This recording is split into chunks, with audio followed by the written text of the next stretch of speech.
오늘 주신 하나님의 말씀은 이사야 11장 말씀, 이사야 11장 1절에서 9절.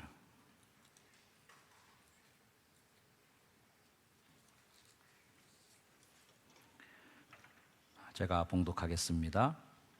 이새의 줄기에서 한 싹이 나며 그 뿌리에서 한 가지가 나서 결실할 것이요, 그의 위에 여호와의 영 곧 지혜와 총명의 영이요 모략과 재능의 영이요 지식과 여호와를 경외하는 영이 강림하시리니, 그가 여호와를 경외함으로 즐거움을 삼을 것이며 그의 눈에 보이는 대로 심판하지 아니하며 그의 귀에 들리는 대로 판단하지 아니하며 공의로 가난한 자를 심판하시며 정직으로 세상의 겸손한 자를 판단할 것이며 그의 입에 막대기로 세상을 치며 그의 입술의 기운으로 악인을 죽일 것이며 공의로 그의 허리띠를 삼으며 성실로 그의 몸의 띠를 삼으리라. 그때 이리가 어린 양과 함께 살며 표범이 어린 염소와 함께 누우며 송아지와 어린 사자와 살찐 짐승이 함께 있어 어린 아기에 끌리며 암소와 곰이 함께 먹으며 그것들의 새끼가 함께 엎드리며 사자가 소처럼 풀을 먹을 것이며 젖 먹는 아이가 독사의 구멍에서 장난하며 젖된 어린아이가 독사의 굴에 손을 넣을 것이라. 내 거룩한 산 모든 곳에서 해됨도 없고 상함도 없을 것이니 이는 물이 바다를 덮음같이 여호와를 아는 지식이 세상에 충만할 것임이니라. 아멘. 신약성서의 말씀은 누가복음 2장 8절에서 2절까지의 말씀입니다. 누가복음 2장 8절에서 20절까지의 말씀. 그 지역의 목자들이 밤에 밖에서 자기 양떼를 지키더니 주의 사자가 곁에 서고 주의 영광이 그들을 두루 비추매 크게 무서워하는지라. 천사가 이르되 무서워하지 말라. 보라, 내가 온 백성에게 미칠 큰 기쁨의 좋은 소식을 너에게 전하노라. 오늘 다윗의 동네에 너희를 위하여 구주가 나셨으니 곧 그리스도 주시니라. 너희가 가서 강보에 쌓여 구 위에 뉘어 있는 아기를 보리니 이것이 너에게 표적이니라 하더니 호련히 수많은 천군이 그 천사들과 함께 하나님을 찬송하여 이르되, 지극히 높은 곳에서는 하나님께 영광이요 땅에서는 하나님이 기뻐하신 사람들 중에 평화로다 하니라. 천사들이 떠나 하늘로 올라가니 목자가 서로 말하되, 이제 베들레헴으로 가서 주께서 우리에게 알리신 바 된 이 이루어진 일을 보자 하고 빨리 가서 마리아와 요셉과 구 위에 누인 아기를 찾아서 보고 천사가 자기들에게 이 아기에 대하여 말한 것을 전하니, 듣는 자가 다 목자들이 그들에게 말한 것들을 놀랍게 여기되 마리아는 이 모든 말을 마음에 새기어 생각하니라.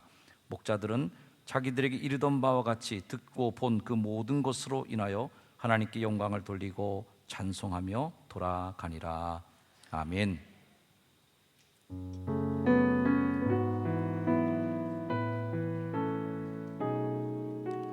주여 말씀하소서.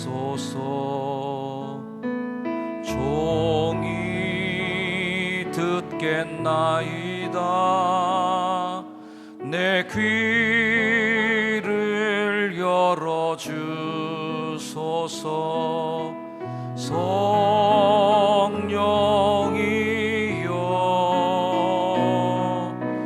주여 말씀하소서.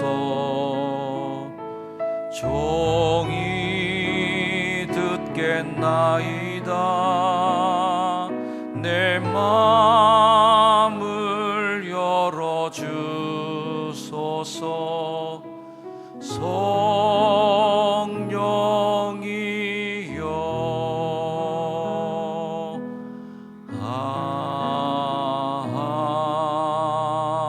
아멘. 오늘 우리에게 말씀을 전해주실 분은 신경아 감독님이십니다. 제 목회의 가장 중요한 멘토이시고 제가 어떤 목사가 되어야 될지에 대한 대부분의 것을 우리 신 감독님에게 배웠다 해도 과언이 아닐 정도로 제가 가장 큰 영향을 받은 우리 목사님이세요. 제가 교육 목사 시절에 담임 목사님으로 섬기셨던 그런 목사님이신데 이렇게 오늘 설교로 성탄절에 모시게 되어서 저의 마음도 참 감사하고 기쁘고 우리 교회로서도 큰 영광의 시간입니다. 우리 신경환 감독님 나오실 때 우리 할렐루야 하시고 큰 박수로 감독님 환영토록 하겠습니다. 할렐루야.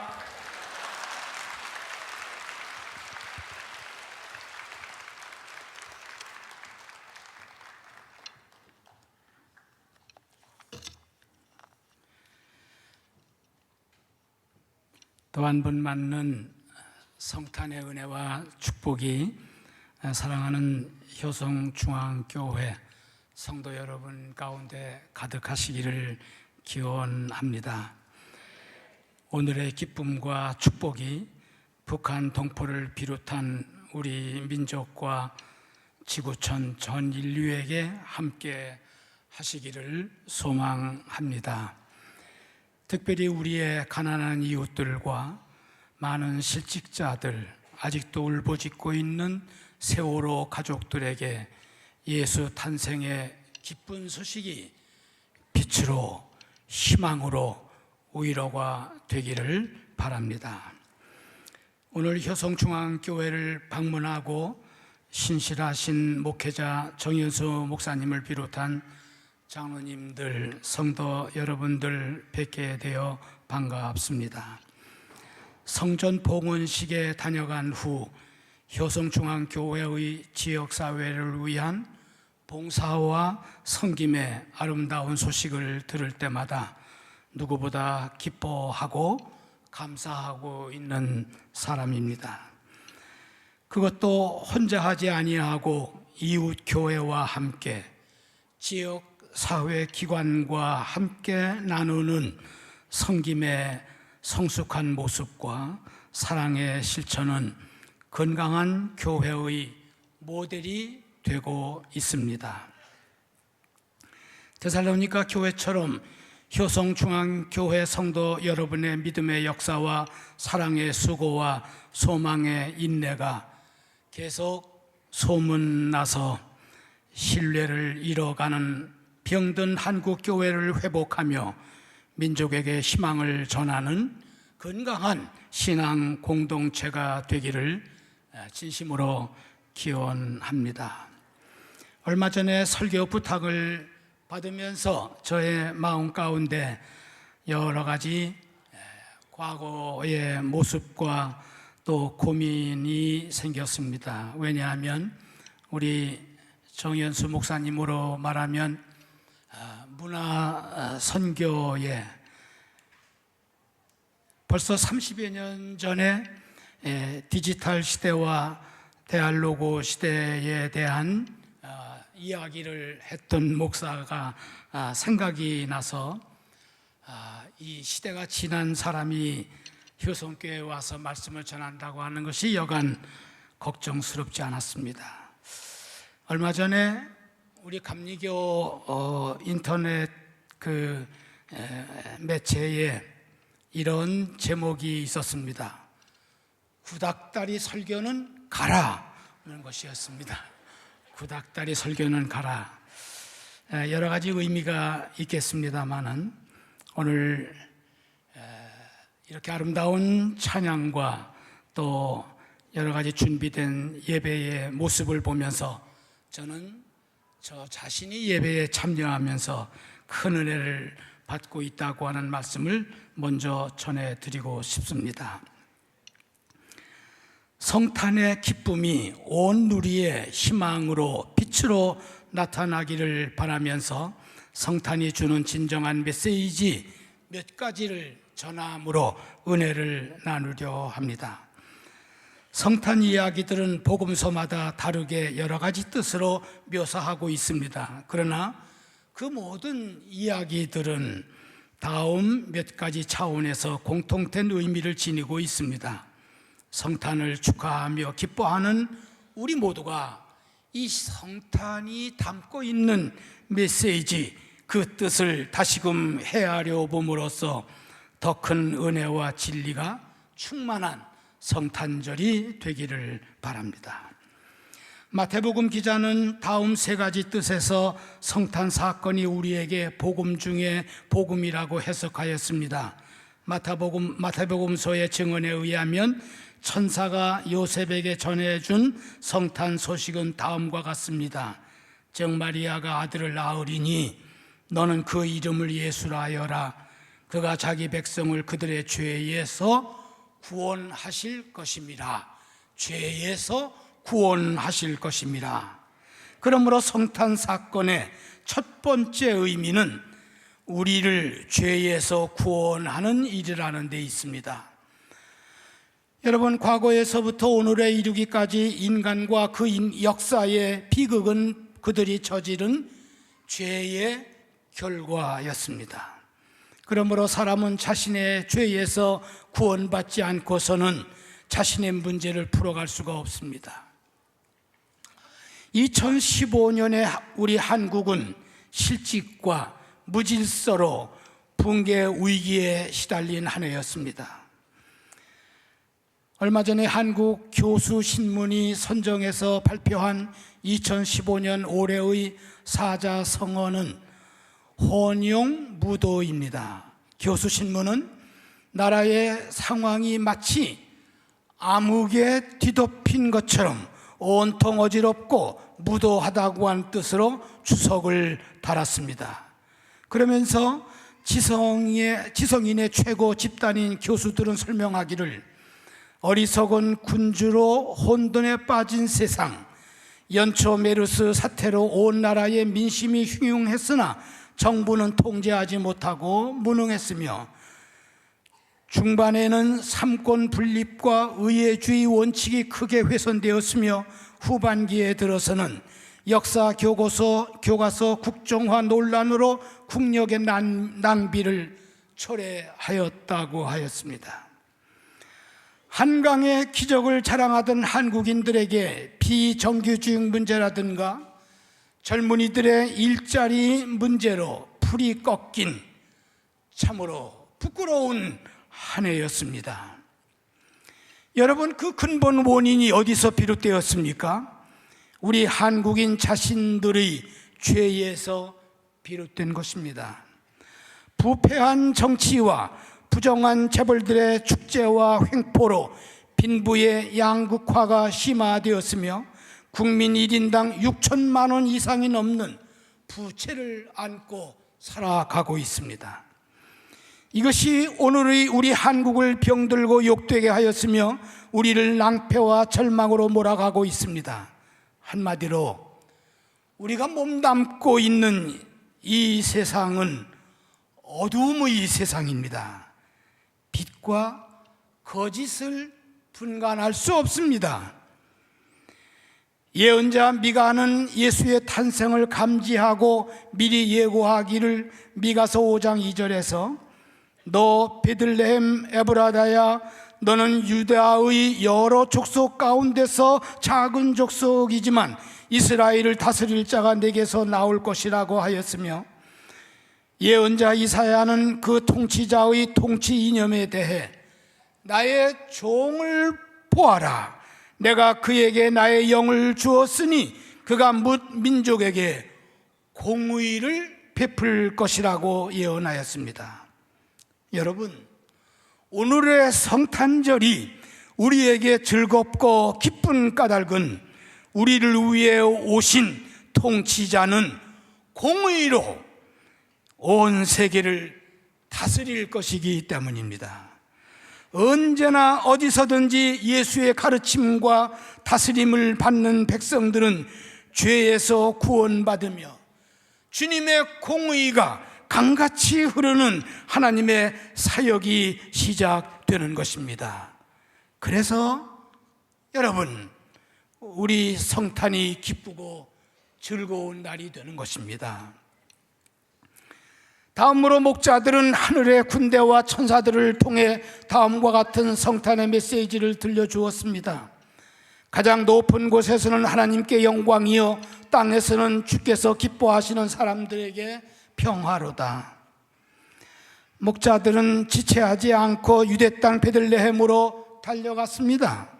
그런데 그들이 들은 천사들의 메시지와는 너무나 동떨어진 현장을 보게 되었습니다. 그 아기는 초라한 구유에 누워있는 모습이었습니다. 분명히 모든 백성들에게 큰 기쁨이 되는 구세주의 탄생이라 하였는데 겨우 구유에서 태어난 것입니다. 목자들로부터 이 사실을 듣게 된 사람들은 모두 신기하게 생각하였습니다. 왜냐하면 그 신분에 어울리지 않는 너무나 초라하고 추한 모습이었기 때문이었습니다. 그러나 목자들은 낙심하거나 의심하지 아니하고 천사들에게서 들은 구세주의 탄생 메시지를 안고 구유에 누운 아기 예수를 보고 하나님께 영광을 돌리며 찬양하게 되었습니다. 모든 백성에게 큰 기쁨이 되는 소식이란 구세주의 탄생에 관한 것이었습니다. 그가 어떤 곳에서 태어났느냐는 별로 중요하지 않았습니다. 다만 그의 탄생은 하나님께 영광이 되고 사람들에게 평화의 실현이 된다고 하는 사실입니다. 우리는 그가 어디서 태어난 사람인가에 대해서 지대한 관심을 가지고 그것으로 그 사람을 평가하는 악성적인 편견에 사로잡혀 있는 경우들을 보게 됩니다. 그러나 목자들은 그런 것에 별로 관심이 없었습니다. 다만 그들은 예수가 인류의 구세주라고 하는 사실을 중요하게 생각했습니다. 그래서 그들은 하나님께 영광을 돌린 것입니다. 또한 대부분의 사람들은 그가 나와 무슨 상관이 있느냐에 지대한 관심을 가지고 있습니다. 그러나 목자들에게는 그가 과연 사람들에게 평화를 줄 수 있느냐가 더 중요한 것이었습니다. 우리 한국 사람들은 자기와의 이해관계에 집착하는 어리석은 계산에 민감합니다. 같은 지역 사람들인가? 같은 학교 출신인가? 우선하며 너무 편파적입니다. 그러나 중요한 것은 사람들에게 평화가 될 것인가 하는 문제가 아니겠습니까? 사람에게 평화를 주는 분의 탄생이 아니라면 그와의 내게 아무리 유익한 존재라도 그와의 인간관계는 아무 의미가 없는 것입니다. 우리에게는 평화의 성취가 기쁜 소식이지 물질적 풍요가 기쁜 소식이 될 수가 없습니다.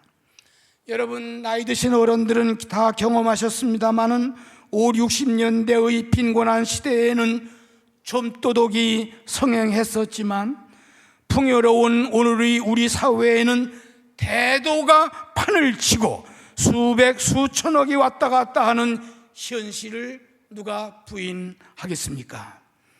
진정 평화의 왕으로 오신 예수 그리스도를 구유에서 나게 하신 하나님의 뜻은 우리 사회의 밑바닥에 우리의 구원이 있음을 알아야 하는 것입니다.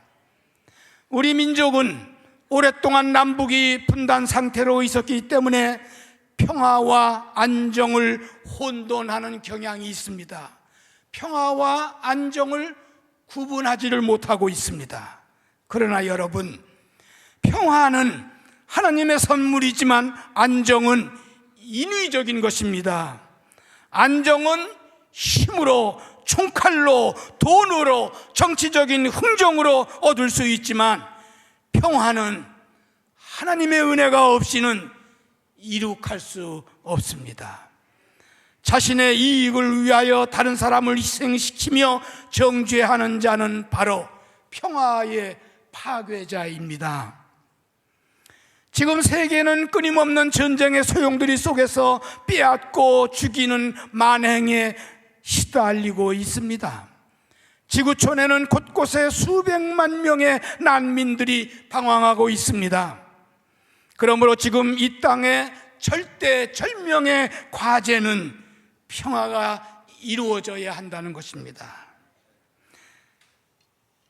크리스마스는, 성탄은 하나님께 영광이 된 날일 뿐만 아니라 인류에게 평화를 주는 날입니다.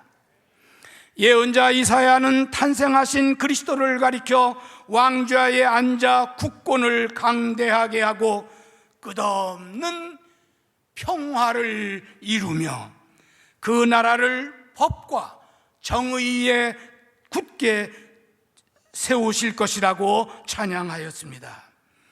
예언자 이사야가 받은 하늘의 뜻은 그리스도가 다스리는 나라는 평화의 나라요, 국력이 날로 강성해지는 나라입니다. 그런 나라는 법과 정의의 터전 위에 세워져야 합니다. 남쪽이냐 북쪽이냐 경상도냐 전라도냐가 아니라 법과 정의의 터전 위에 세워진 나라의 건설이 인류를 구원하기 위해 이 땅에 오신 성탄의 의미, 하나님의 뜻인 줄로 받아주시기를 바랍니다. 기독교 신학의 기틀을 잡는 데 지대한 공헌을 한 어거스틴이 법이란 뭐냐? 법이란 뭐냐? 약한 사람이 살기에 편하게 만든 것, 그리고 강한 사람이 살기에는 엄하게 하기 위해서 있는 것이 법이라고 했습니다. 그런데 지금 이 땅에서는 자신들의 기득권을 지키기 위해 여러 가지 법을 만들고 있습니다. 이와 같은 평화를 파괴하는 구습을 깨끗이 제거하는 것이 바로 예수가 이 땅에 오신 가장 큰 이유 가운데 하나입니다. 여러분, 다시 한번 오늘의 본문 이사야서 11장 3절에서 5절까지의 말씀을 읽어보십시오. 계속 이사야는 이렇게 예언하고 있습니다. 그는 주를 경외하는 것을 즐거움으로 삼는다. 그는 눈에 보이는 대로만 재판하지 않으며 귀에 들리는 대로만 판결하지 않는다. 가난한 사람들을 공의로 재판하고 세상에서 억눌린 사람들을 바르게 판결한다. 그가 하는 말은 몽둥이가 되어 잔인한 자를 치고 그가 내리는 선고는 사악한 자를 사형에 처한다. 그는 정의로 허리를 동여매고 성실로 그의 몸에 띠를 삼는다. 오늘의 성탄을 알리는 하늘의 천군과 천사들의 찬양이 온 누리에 퍼지고 하늘의 별이 빛나던 그때 그 일이 오늘 우리에게도 평화를 가져오는 일이 되어야 할 것입니다. 모두가 흙에 묻혀 사는 사람들의 억울함을 귀담아 들어 주어야 할 때입니다. 모두가 가난한 사람들의 것을 제 몫으로 되돌려 주는 계절이어야 합니다. 그때 시온의 영광이 우리 모두에게 진리의 빛으로 생명의 환희로 빛나게 될 것입니다. 또 하나의 성탄 메시지는 동방박사들이 고국으로 돌아가는 모습에서 들어야 합니다. 즉 그들은 꿈에 헤롯에게 돌아가지 말라는 지시를 받아 다른 길로 자기 나라에 돌아가니라. 동방박사들은 유대 왕 헤롯의 명령을 저버리고 하늘의 명을 받들어 자기 나라로 돌아갔습니다. 예수 그리스도를 믿고 따르는 사람들은 실정법보다 성서의 가르침을 우선해야 합니다. 이 세상의 권력을 두려워하면 그것은 바로 우상 숭배입니다. 성서 기자들이 전해주는 동방박사 이야기 중에 가장 중요한 대목이 바로 이 점입니다. 그리스도인들은 하나님의 명령을 두려워할 줄을 알아야 합니다. 헤롯의 명을 거스리다 잡히면 죽음의 위협이 따를 것을 두려워하지 않고 하나님의 음성을 따름으로 그들로 하여금 오늘의 크리스마스의 주역이 되게 한 것입니다. 성탄의 복음을 들은 사람은 동방박사들과 들에서 양을 치던 목자들이었습니다. 그들의 신분과 직업에 있어서는 너무 다른 사람들이었습니다. 그러나 하늘의 소리, 하늘의 징조를 통찰하고 분별하는 데는 조금도 다르지 않았습니다. 그리고 하늘의 소리를 들은 대로 행동하는 믿음이 있었고 실천하는 용기가 있었습니다. 이들 때문에 성탄의 메시지가 오늘 우리에게 전해지고 있는 것입니다. 이제라도 우리들은 하늘의 별이 머문 베들레헴 구유회로 눈을 돌려야 합니다. 갈릴리에서 세리와 죄인들과 삶을 나누었던 예수에게로 눈을 돌려야 합니다. 보통 사람들로 살았던 나사렛 목수 예수에게 눈을 돌려야 합니다. 나의 원대로 마옵시고 아버지의 뜻에 순종한 예수님의 뜻을 찾아야 합니다. 사람은 무슨 일을 하느냐가 중요한 것이 아니라 어떻게 사느냐가 더욱 중요하다는 것을 가르쳐주고 있습니다. 동방 박사들과 목자들은 먹고 사는 데는 차이가 있었으나 하늘을 두려워하고 세상 돌아가는 상황을 걱정하며 바른 삶을 사는 데는 일치를 이루었습니다. 차이가 없었습니다. 세상 잘못 돌아가는 것을 못 본 척하지 않았습니다. 무시하거나 방관하지 않았습니다. 자신들에게 불이익을 가져올 수 있다는 상황에도 개의치 않았습니다. 그들은 하늘의 소리와 징조를 보고 곧장 행동으로 옮겼습니다. 이것이 동방박사들이 남긴 크리스마스의 메시지입니다. 우리는 하늘을 보며 자기를 헤아릴 줄을 알아야 합니다. 즉 하나님 앞에서 자랑할 것이 없는 나 자신을 발견하게 되고 사람들 앞에서 너무나 큰 은혜를 받고 있는 자신을 발견하게 됩니다. 그래서 하나님께 나 자신을 위탁해야 하고 다른 사람에게는 자신을 부단히 나누어 주어야 합니다. 이것을 이웃을 사랑하며 실천하는 삶은 자신을 소유의 삶이 아닌 존재의 삶으로 거듭나게 하는 것입니다. 지난 한 해 동안 나그네를 영접한 사람, 줄인 사람들에게 양식을 대접한 사람, 벗은 사람에게 옷을 입혀준 사람, 옥에 갇힌 사람을 찾아본 사람을 위해 오늘 오신 우리 주님은 복의 근원이요 존재의 의미가 될 것입니다. 그분은 밤새 애쓰다가 한 마리 고기도 잡지 못한 베드로에게 찾아오셨던 것처럼 여러분을 찾아오셔서 낭패와 실망을 희망과 승리로 이끌어 주실 것입니다.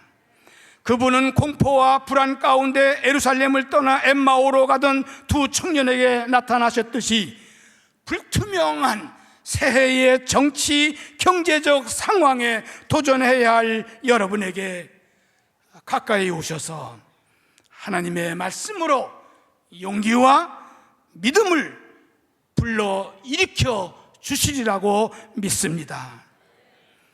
여러분, 크리스마스는 낭떠러지에 떨어진 사람들에게는 희망의 날입니다. 그리스도께서 거기에 탄생하셨기 때문입니다. 크리스마스는 전쟁에 시달리는 사람들에게는 평화의 날입니다. 그리스도께서 그들을 화목해 하시기 위해 몸을 주셨기 때문입니다.